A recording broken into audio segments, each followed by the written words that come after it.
ओम शांति।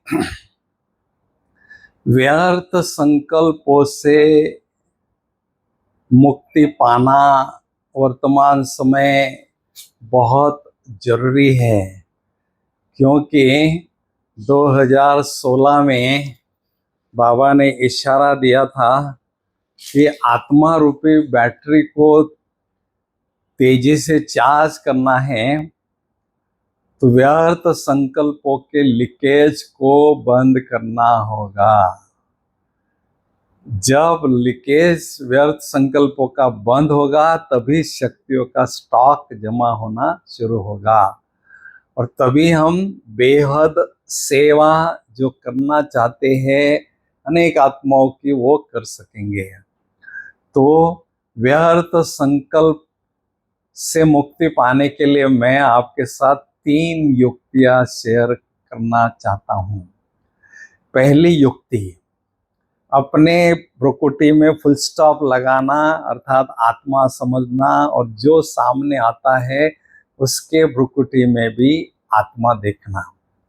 अगर full stop हम नहीं लगाते हैं तो हमारे मन में व्यर्थ संकल्प चलते हैं। ये भाई अनिल भाई है, ये बहादुरगढ़ से आया है, इन्होंने ये कमी है, इन्होंने ये अच्छाई है, ये बिना मतलब 5-7 संकल्प यूं ही हमारे मन में चल पड़ते हैं, जिसकी कोई आवश्यकता नहीं।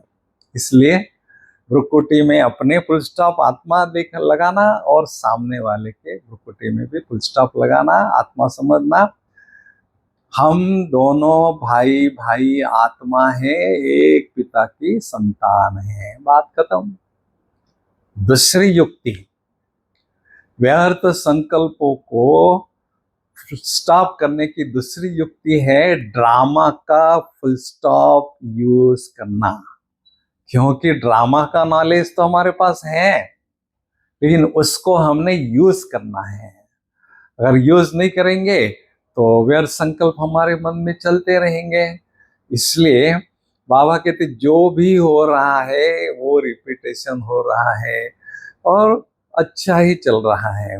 मान लीजिए बहुत अच्छी बात होती है तो हम अनेकों को बता के फिरते हैं, और दूसरी न अच्छी बात होती है तो भी हम अनेकों को बताते हैं। उसमें हमारे व्यर्थ बोल व्यर्थ संकल्प बहुत चलते हैं। व्यर्थ संकल्पों का तूफान उठता है जिससे आत्मा की ऊर्जा बहुत वेस्ट होती है। इसलिए रामा का फुल स्टॉप लगाना सीखें तो व्यर्थ संकल्प धीरे धीरे खत्म हो जाते हैं। और तीसरी युक्ति है, बहुत सुंदर युक्ति है।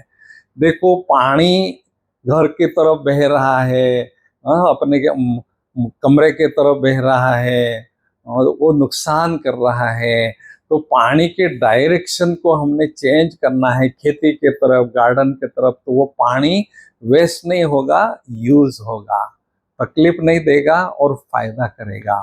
ऐसे हमारे मन में जो व्यर्थ संकल्पों का प्रवाह चलता है उसको समझ में हमने प्रवाहित करना है, परिवर्तन करना है। उसके लिए क्या करना है, मुरली का को खिलाएं तो धीरे धीरे मन समर्थ संकल्प चलाता रहेगा और धीरे धीरे व्यर्थ घटता जाएगा, कम होता जाएगा। इसलिए खाली मन शैतान का घर बोलते हैं, एम्प्टी माइंड्स इविल वर्कशॉप। तो मन को कभी खाली नहीं छोड़ें, मन को ज्ञान की खुराक खिलाते रहें तो धीरे धीरे व्यर्थ संकल्प समाप्त हो जाएंगे और समर्थ संकल्प बढ़ते जाएंगे। तो ये 3 युक्तियां हैं, इनको मैंने भी बहुत अच्छी तरह से प्रैक्टिकल में लाया है और परिवर्तन भी अनुभव किया है। क्योंकि संकल्प, इसमें कल्प शब्द अंतर्निहित है। हम पूर्वज आत्माएं हैं, हमारे संकल्पों का प्रभाव कल्प वृक्ष के सभी आत्माओं रूपी पत्तों पर होता है। इसलिए हमें समर्थ संकल्प रूपी शक्तिशाली भोजन सभी आत्माओं रूपी पत्तों को खिलाना, ये हमारा फर्ज है, ये हमारी ड्यूटी है। इसको हमें अच्छी तरह से निभाना है तो व्यर्थ संकल्पों से मुक्ति पाना बहुत जरूरी है। आशा करता हूँ इन तीनों युक्तियों को आप अपने जीवन में प्रैक्टिकल में लाएंगे तो आपका एनर्जी लेवल बढ़ता जाएगा और आप बहुत अच्छी तरह से बाबा की सेवा, बेहद की सेवा, मनसा सेवा भी कर सकेंगे। ओम शांति।